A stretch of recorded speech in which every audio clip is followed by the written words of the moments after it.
as the Rel would make complete sense. We don't have a support locked in yet, so it will probably be Alistar here for Lospa.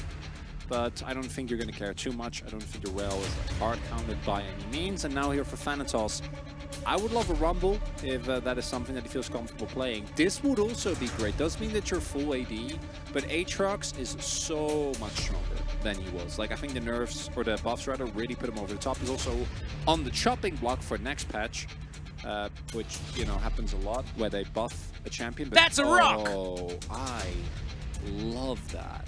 Sometimes you want to be rock, and then rock is the thing you can be. Rock! Rock! Rock! Rock!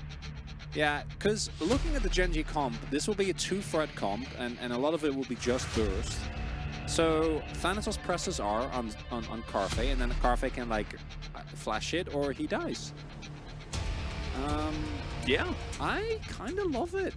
Zest demonstrating why he picked the Riot champion, as Ophelia taking a lot of damage here from Saint. Look at this guy, brand new, straight into the mid lane here for the strongest team in Challenger, and he's doing all right. And he's just gonna get flashed on. Does have to flash away, but that's some pretty good reaction time. There's the young hands for you.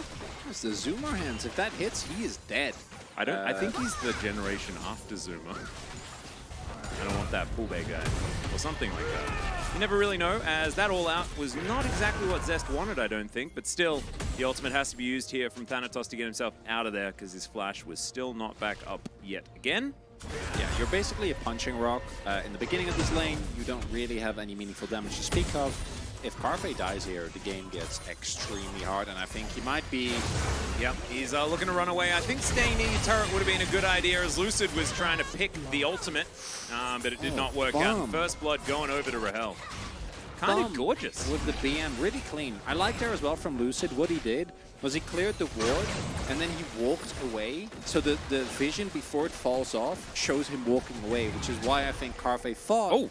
Because almost got the kill there. If Lospa wasn't there, it might have been the end of it. So it looks like you're walking off, which is, I think, what prompted Carfe to stay, and then he died. Because his early laning isn't super great. As delivery. It's going to work this time around, as Winner does find the Vault Breaker. There is the ult from Thanatos, but the cease and desist will come through. Flash comes out so that he avoids the Q, but I have a feeling he's still going to die. There it is. Zest is going to pick that one up. And Gen.G striking on the top side. Speaking of striking, here in the mid lane, we do have an explosive charge exploding on Ophelia, who's desperately trying to hold on. Really feel like Saint has had full control of this lane so far, and Lucid's just going to walk under this turret. And even if they don't get a kill here, denying a whole bunch of these minions is still going to be very high value. As there's the rocket jump forward. Pop Blossom does come through. The flash out from Saint as the explosive charge not going to quite be enough. We're going to need to stop Daisy from destroying Ophelia. His thumb's moving forward as well. Did you hear them? Yeah. No. Okay, so I did hear Lospa taking a bit of damage, so we're going to see him flash away. He does have to ult, but that means that he had to ult.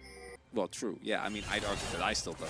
Maybe none of us do. But at that time, in regards to that game, I also definitely didn't. As with the Herald being started up here. Yeah, got some wards in the area. Gen.G, it is fully known by DK what they are up to. As Zest just trying to be that front line. Saint moving on over now as well. Has a decent flank angle if he wants to go for something. Daisy getting amongst it. His thumb's going to move forward. Winner secures the Herald, but can they actually win the fight? As now Zest taking a lot of damage. Magnet Storm comes in. They try and answer with a decent cease and desist there, but it doesn't quite work out. Pop Blossom's good. It does manage to catch Saint in the middle of his rocket jump, but he's still at basically full health. Kazante doing some Riot things as the knockup's coming all over the place, and Saint is just bouncing around the battlefield. I don't know whether it's going to be enough, though, as he will be taken down, and Gen.G find themselves a beautiful team fight. Because of Sunfire. Yep, Sunfire is completely overpowered. Winner is like, should I even try to help? As I think Thanatos can ult out, and he does so, avoids the Vault Breaker quite nicely. But now he won't have that for the next team fight, as Ophelia throws his clone into the brush. Root Caller is going to connect here as Thumb. Decent frontline position, has the Magnet Storm available. And there are some ults still available here on Gen.G's side. Zest doesn't have the all-out and is now looking for a little bit of a reset, but he will still be a tanky frontline for them to deal with. And this Drake is just going to be taken. That is sole point now picked up as Winner is going to move in. There's the cease and desist. As he does get the pushback, there's the Pop Blossom. Once again, Saint is going to be caught in the middle of it. He's going to go golden now as well, looking to try and survive this as we've got doo-doo-doo-doos about to happen. There it is. Carpe is going to pick up the first one of the fight. Winner also able to take one down. Saint does manage to kill him in the end from the grave as Rahel is just doing his very best to single-handedly win this one for his team. Does manage to get a couple of kills, especially the one on Carfe, and they take the Drake. So not actually that bad here for D+. And so you can look a little bit silly if you mess it up. But so far doing all right, as Losp is going to get a control ward into this Baron pit and gets the news that the Baron is currently being started. Teleport to come through here from Ophelia to get him down there, but they are just rushing this, and Winner is going to steal it away. Alrighty, bit of a disaster here for D+. The Blade Caller going to come through. Lucid able to pick up the first kill. Zest, will you be able to find it as Saint is going to reposition beautifully? And there's the all-out to make sure that Zest is going to be A-OK. Thumb actually flashing out of there, but another beautiful Pop Blossom as Ophelia goes golden to make sure he doesn't die. Rahel and Saint still doing so much work in this fight, though. And Gen.G, they're going to have to try and get out of here to keep some of these Barons alive. Yeah, the snare is going to just barely connect as Thanatos. He's got his rocky arms around this Nico. It's going to be difficult for her to escape this one, and there it is. Thanatos will be able to help take this one down. He's not going to be bothered by, okay, never mind. Another snare is going to land. He runs pretty quickly after throwing wagon wheels out. Does he have another wagon wheel? Another wagon wheel? And there it is. Sprinting after Ophelia, and there he goes. Slams the ground, 500 gold. Very, very nice. Look at, he did the most damage by just the virtue Sunfire of the best item in the game. Ox, very happy with this one. So it's ironically a complete... He's also Molten Malphite, and he built Sunfire Cave, so he actually is Fire Rock. Amazing. So it's the complete opposite of the previous one, where I don't love that they flipped this. I would have much rather have them heal. But in the previous one, Winner is able to, or rather, D+ gets the objective. This time around, though, Rahel is able to get so much damage down already, and even without his ultimate available, the backline dive isn't really there. And this is where I think D+ ideally want to be, where you have so much offensive pressure, with Lucid actually being able to dodge the Pop Blossom there, and the full health bars on Rahel and say, like the long fights, you're always going to win as D+.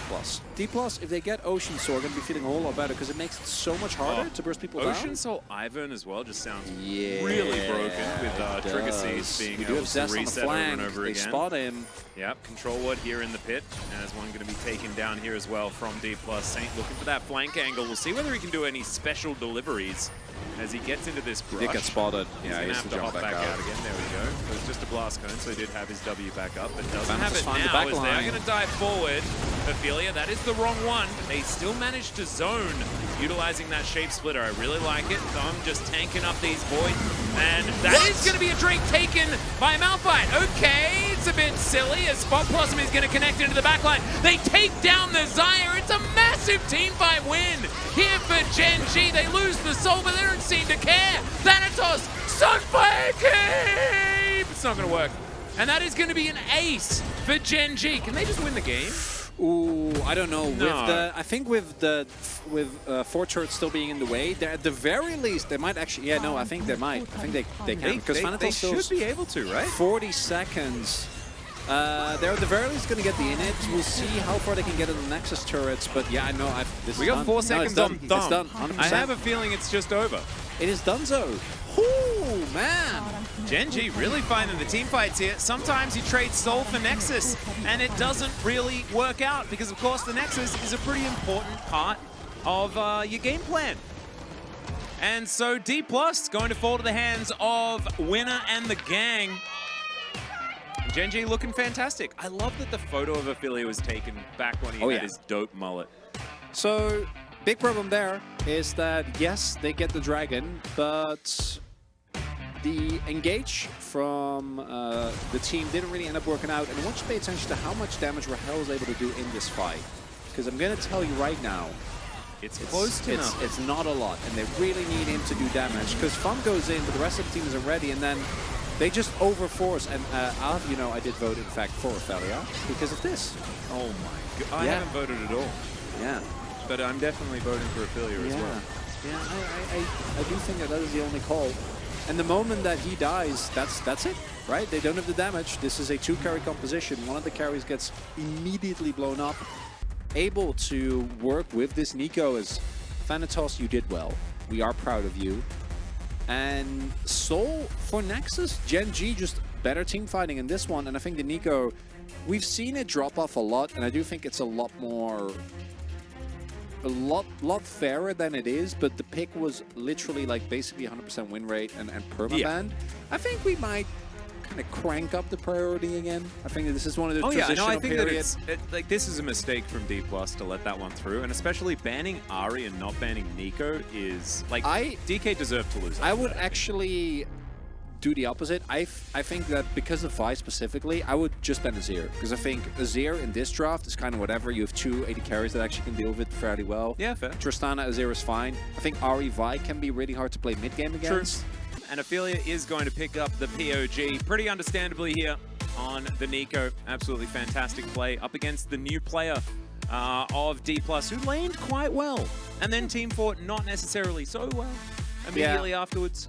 I think Saints, given that his first game, it's understandable. I think definitely a lot better. And the biggest difference here, again, for me, was just how the team fights looked. And for D+, again, they're playing with Saint and with Thumb, as opposed to Bible and pull base. So this team not looking as good is to be expected. But I really want to just give credit to Gen.G. The team fighting, really, really good. In laning phase, they were a little bit worse than D+, but they kept their eyes focused on the prize, which in this case was just a couple of really, really big Nico ultimates that allowed them to take the wins.